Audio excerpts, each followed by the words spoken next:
Good afternoon, everyone. Thank you for joining us for today's Lunch and Learn. I'm Lauren Smith with the International Franchise Association, and we have a great 30 minutes lined up for you. Before we begin, I would like to remind everyone that we are recording today's webinar and will make it available later this evening on community.franchise.org. If you have any questions for today's speakers, please add them to the chat box and they will be addressed toward the end. Today's topic is online reputation management for franchises, and it is brought to us by Thrive. Here to provide today's discussion is Tim Clarke, Thrive Senior Reputation Manager, and Jonathan Pritchard, Thrive Marketing Engineer. Thank you all for joining us today, and thank you to Thrive for sponsoring today's Lunch and Learn. I'll go ahead and turn things over to you. Sweet. Thank you so much, Lauren. Hello and welcome, everybody. I'm Jonathan. I'm the very small moving image in your corner there wearing the green shirt. I was at the IFA conference this year in the booth for Thrive, and I'll be in the booth next year as well. So if you stop by and say hello, we'll both go, "You look familiar, but I can't quite place you." So looking forward to seeing you in Vegas. But I'm not the reason why you are here. You're interested in knowing about how to manage your online reputation, and Mr. Tim Clarke is the man you want to talk to about that. So I'm going to turn it over to him so that he can fill you in. Thank you, Jonathan. I appreciate that. Just to give a quick intro on myself, I lead the reputation management team here at Thrive, and we help a little over 1,200 businesses with their online reputation and specifically online reviews. And so a lot of our clients are franchise businesses. So I'm going to try to tailor this presentation more to the franchise community, but I'll dive in here in a little bit. And also here, just so you have our titles, a little bit more information about Thrive and what we do. We actually just updated this webpage, I want to say a week or two ago, with a lot of new information and statistics regarding franchise reputation management. So feel free to check that page out later on. We will also be updating it from time to time. So that should be a great resource for you with some of this information, high level. All right. So I'll just dive in here to the next slide. So I wanted to start high level for today, talking about online reputation management. There's a couple different pieces below that. It's not only online reviews that everybody's familiar with, probably. I think almost everyone here has either seen or used Google reviews and Facebook and Yelp, etc. It's also just generally the information that is available to people, the general public, on the internet. And so I'm going to mostly focus just on the online review piece because it probably is the biggest part of it, and it's growing every day as more people really use reviews and rely on them more than word of mouth testimonials. So I don't think this is a surprise to anybody, but the biggest review sites in terms of volume and traffic, number one, Google. That's the king. We're going to talk more about Google reviews specifically here in a little bit. Number two, Facebook. Facebook is really interesting because they only have recommend and do not recommend at this point for their reviews. So they have a very strange system where their old reviews were from 1 to 5 stars, but their new reviews are basically just, a yes or no, approve or disapprove system. The third biggest site, which nobody likes, to be honest, our CEO says that he's done digital marketing with businesses for about 16 years. He's never heard a single positive thing about Yelp. I'm sorry if Yelp's on the call, but Yelp reviews are very important. Although this site is generally where you're going to get the most negative reviews, you're going to have the haters go there. You're probably going to have your lowest review score of any site. You just can't ignore it. It's still probably the third biggest site, and it's very, very visible on Google searches. And then below that, we have industry-specific sites. For example, if you're a roofer or you're a landscaper, you're probably going to be focused on Angie and Home Advisor as well. We have some hotel clients at Thrive. They're really focused on TripAdvisor, Booking.com, Airbnb, Vrbo. So there's a ton of these out there. Every industry has their own sites. And the good thing is there are companies out there like Thrive that do help you manage these smaller niche sites. So next slide, please. All right, so to manage reviews and make sure you not only have a good volume of reviews, but also a good score, it's really essential that you proactively ask for reviews, that you try to generate reviews as much as possible. And so what I always like to tell businesses is step one, identify the peak happiness point. So the peak happiness point is the moment that your customer is the happiest, because that's the moment that you should ask them to write a Google review or a Facebook review or whatever site. And so since COVID, I'm guessing most of you have probably used QR codes, when you go out to eat, when you want to order something at a restaurant. Businesses are also using QR codes to generate reviews on Google and Facebook and other sites. It's really old-fashioned, but verbal reminders are still a really important tool to get reviews. People respond to that personal request directly to them like a favor. Also, a lot of software tools will send email and text message requests. So you can automate it, you can do it at scale, and you can save yourself and your staff a lot of time by kind of blasting them out this way. Also, this is a little bit different from online reviews, Google and Facebook. A lot of companies are doing net promoter score surveys, which are not 1 to 5 stars. They're usually on a 0 to 10 scale. And so this is more of an internal survey. It's not necessarily going to be on Google or another public website, but these are really important to improve your services, improve your customer experience.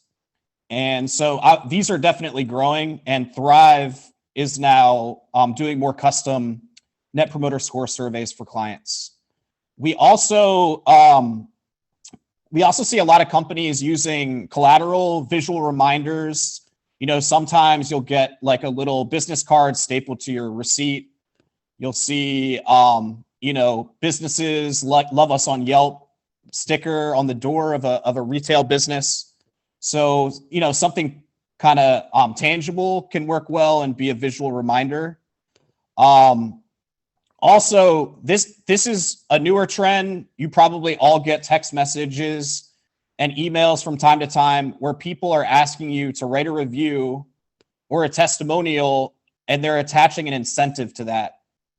And so I can go into this a little bit more at the end in the Q&A, but if you are going to offer an incentive to write a review for your business, you cannot incentivize just a positive review, and you cannot incentivize only a public review. You have to accept bad negative scores and also any sort of feedback, even if it's private.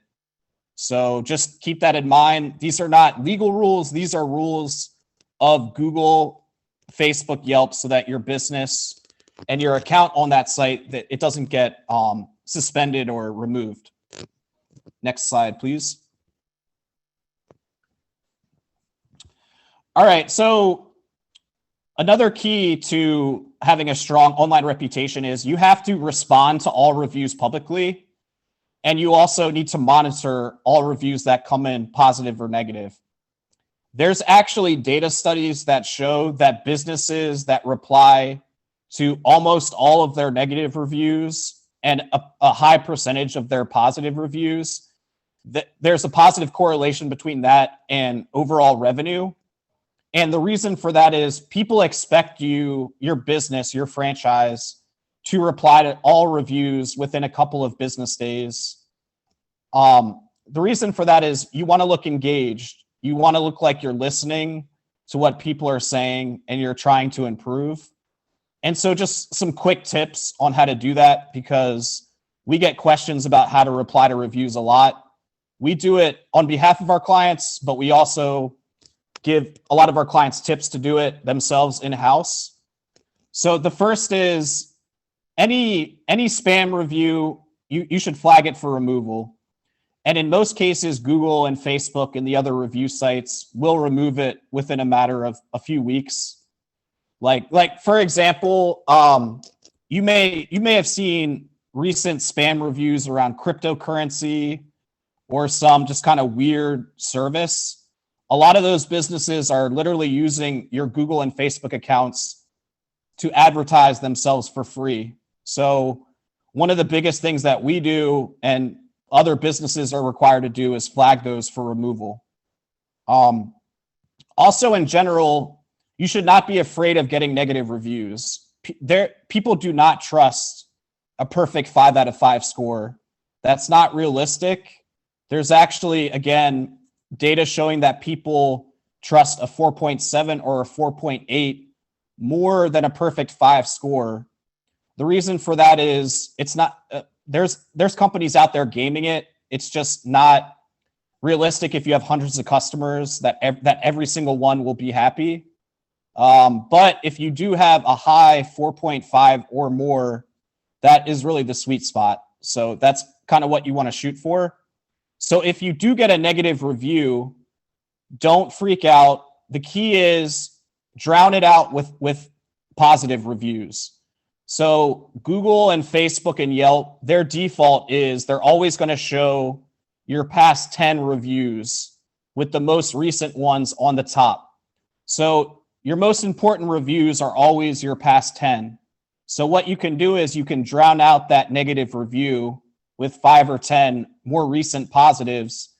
It's going to be pushed to page 2 of Google or Facebook. It's very, very few people are going to see it, and your score will improve. So that's our strategy. That's what we recommend.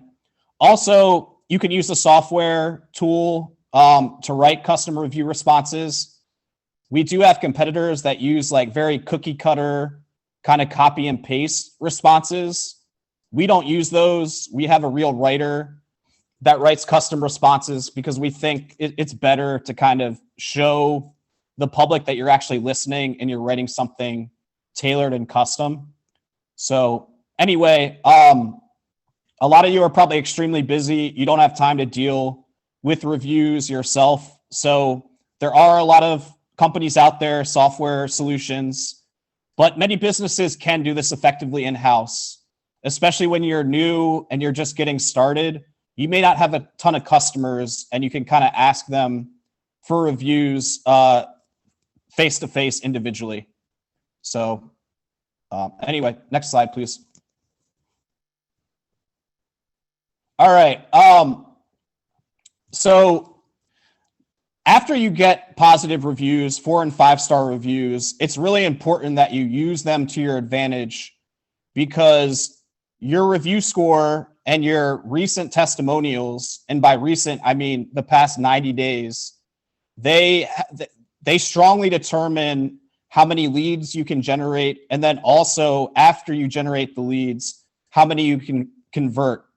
And the reason for that is people will look at your reviews and stack them up, side by side with your competition. If you do have less reviews, that will hurt you. Some people will actually use the reviews to make a purchasing decision. And obviously younger people are more likely to do that. They're less likely to follow word of mouth testimonials or other advertising. So basically what Thrive and other companies are doing, we're taking the most recent 5-star reviews and we're showing them off on your website, on your paid ads, on your social media, on your different channels, because these testimonials are very compelling to convert a lead into a meeting or into a customer. And so what a lot of people do is, you may have seen this on different websites, they'll pipe in just the positive reviews, and they'll even have a write a review button on their website or social media page to make it easy on people to write positive reviews. And the main kind of method to do that is through the website widget.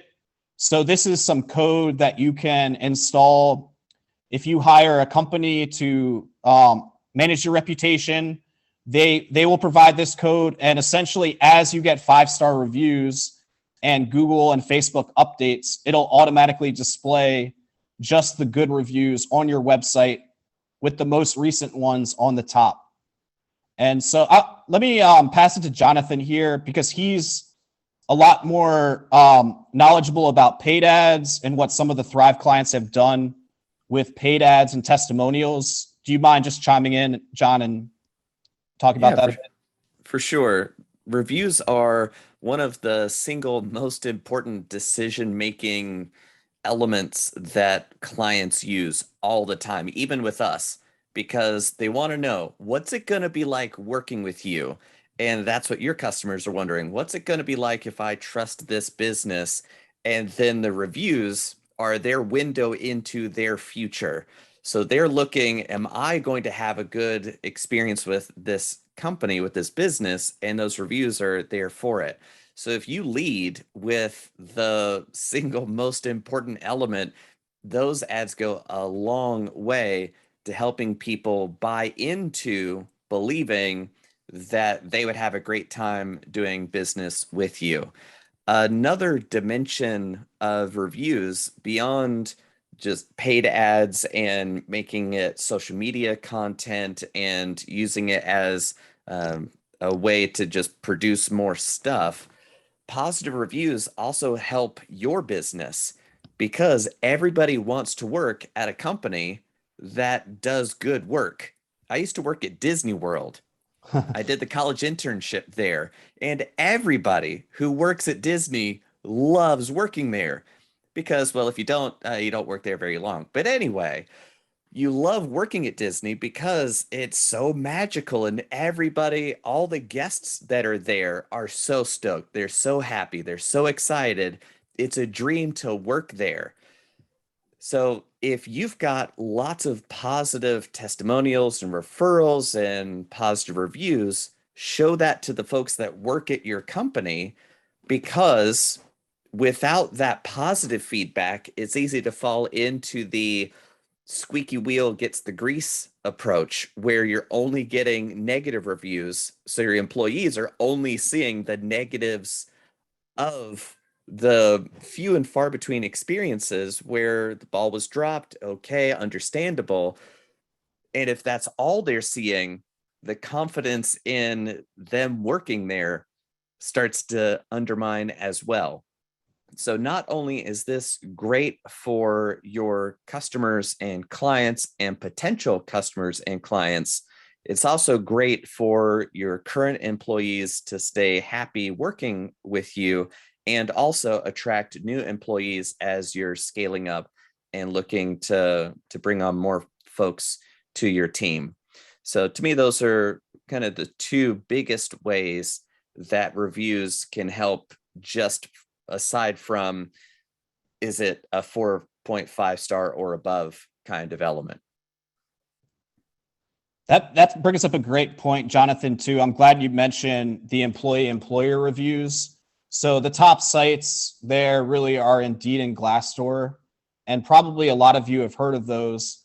Besides just recruiting and retaining great employees, those sites show up all the time for branded searches on Google, meaning when people Google your business, they're very likely to see your Indeed and Glassdoor scores. So if those scores are good, even potential customers are positively influenced by that. On the other side, if your employee reviews are kind of bad, below a 4.0 out of 5, that's a net negative, not only to your recruiting and HR efforts, but to any, generating leads or customers too. So all of that's really, really important. And just the last thing I'll mention on this topic, because this is a newer trend. So reviews are huge, especially Google, Facebook, Yelp, to recap. But a lot of people these days actually prefer video content. Video content is much more likely to be consumed. And so a lot of businesses are taking advantage of this by recording video testimonials or other video content that's positive about their business. But the nice thing is you can easily fold this into your reputation management and your review management efforts, because a lot of software, including ours, it allows people to record the video testimonial in 1 or 2 minutes on their iPhone or Android. And then you can embed that on your website after you watch it and review it, because people are more likely to kind of trust that video than even a Google review. And so I can talk more about that if there's questions, but that's Actually, something to keep tabs yeah, on. there is a question that dovetails perfectly with that. So say they've got the video, they want to put it on their website, and Martha France is asking, if you use someone's review on your website, your social media, somewhere else, do you need to cite the review, whether it came from Google, Facebook, and that kind of thing, or do you just use it in a vacuum? You should cite it. And the reason that you should cite it is just for legal reasons, it's safer to attribute it to the source, because remember, this content, it's on a third party site. So it's technically part of the digital commons, which means any website can mention it, but you should cite it because let's say someone goes to your website and they see that testimonial and they're like, that's great, but is this just like somebody wrote it on a piece of paper? Did they email this quote? Or where can I actually verify that this person is willing to say it publicly in front of the world? And so with our website widget, and I think most that are out there, it will not only cite Google or Facebook, but it'll link to the actual review, which makes it more powerful because then people can see, okay, this is real. This is not just some like PR spin that a company put here to have something nice to say. Mm-hmm. Yep. And one other detail that I was thinking about, and this doesn't apply to anybody on this call because you guys are cool, you're on the call. There are a lot of other folks who believe, oh, well, I don't need that many reviews. They don't do that much help for me. And it's more of you don't see the business you lose from not having reviews. So that's a huge detail that it's kind of like trying to listen for that dog that's not barking. It's not something that we humans are wired to notice. So it's revenue you never get that you never knew about. So you think you don't have a problem when not having accurate reviews is a huge issue. Great. Looks like 2 more questions came in too. Yep. First one from Christopher is saying, how cautious of site speed do we need to be when embedding videos? It's always the first point of concern mentioned by the developers when we broach the topic. And can I take first swing at this? Yeah, go for it. Right, because developers are worried about the developer stuff. So they want it to run at 99% awesomeness, and they have to have it load in 0.03 seconds. And while it's true that your website needs to have a good user experience, however, balancing that with the human experience is also important. So if your developers are telling you not to do this at all in any way, shape, or form because you're going to lose 0.3 seconds worth of load speed, you're going to be missing out on a whole lot of business because you're losing the trust building that those reviews could be doing. And when your clients are looking to your reviews to see whether or not they're going to do business with you, if it's not there, then you're missing one of the biggest pieces of the conversion that you're going for by having a website in the first place. Yeah, I agree completely. I would just say, because you're right, it's always, you could say a competition or a balance between site speed, what the developer wants, and what the marketers want or the business owner wants. So we often will add in a 3 or 5 second delay with the video or with the website widget before it loads. And the reason for that is it allows the entire site to load. And then a few seconds later, the video and the website testimonials will load. So it kind of, you get the best of both worlds. It's not as great as if the video loaded right away and the site was extremely fast, but that way it's kind of a nice balance. So I know a lot of web people will like that approach. Yeah, maybe next one because we only have a few minutes. Yep. And do you need permission of the reviewer to post what they said about you? You do. So when it comes to video testimonials specifically, where I mentioned where people will record a 60-second video, say nice things on their iPhone and send it to you, there is a little legal disclaimer which they have to check and click. Our default is actually to post them anonymously though.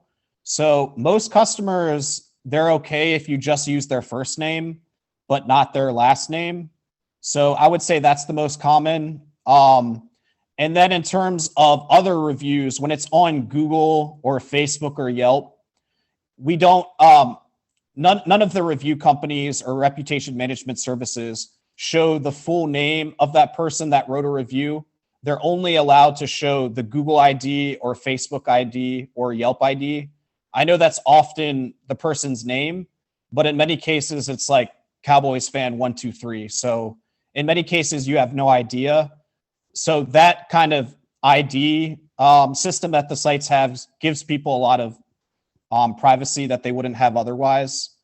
But also, if someone were to say to you, I see you have a testimonial on your website, I don't feel comfortable with you using my name, I would always ask if they would be willing to do it anonymously and kind of do that as your default, just to be careful.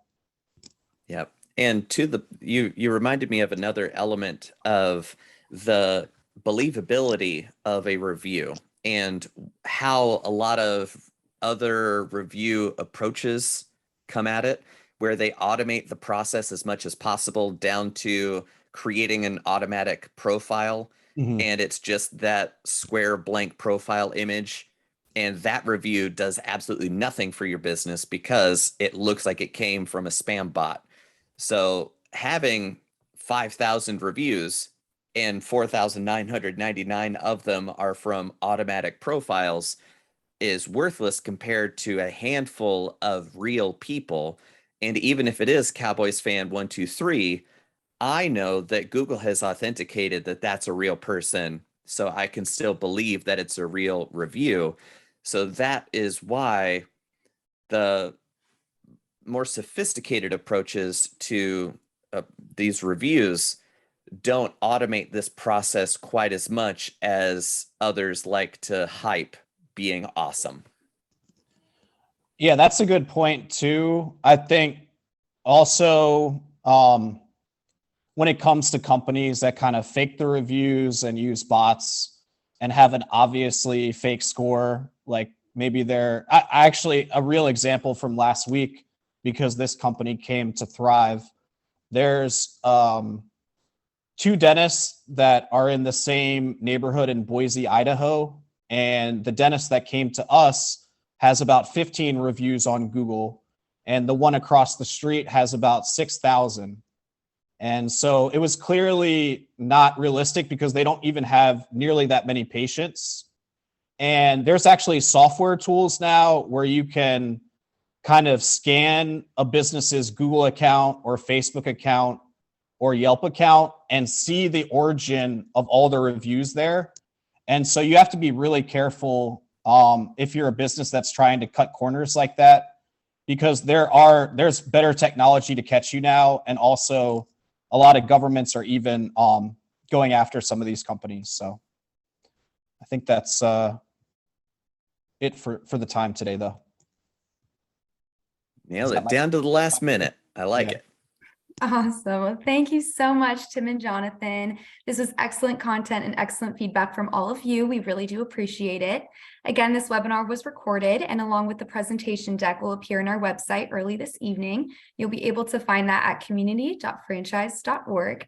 Thank you very much again to Tim, Jonathan, and the Thrive team. And again, thank you to everyone for tuning in. Have a great rest of your day and stay safe and healthy. Bye.